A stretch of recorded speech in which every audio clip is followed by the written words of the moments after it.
Not bad, 1.85 GWh. Dito yung ginawa kong ano dati, kung ako ay magpaparang. Parang nabalikan ko lang kasi may hinahanap akong papel. Kaya ito, nabuklat-buklat ko na to. Ang dami-dami ng papel pag nagpaparang ka. I'm not sure kung lahat ko nabigyan ng points. Ito yung nag-guest speaker ako sa ALS graduation. Plaque ito, plaque. Then, sinama ko na yung skills ko. Baka makadagdag.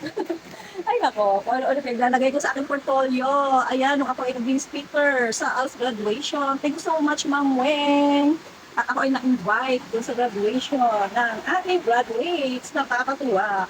At ito naman yung NSTP, Civil Service. Hindi ko alam kung may point ito, basta sinama ko na.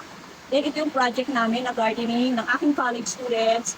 At gumawa naman kami dito ng dumping bin ng aking college students. Sinama ko na rin, hindi ko alam kung may points din ito.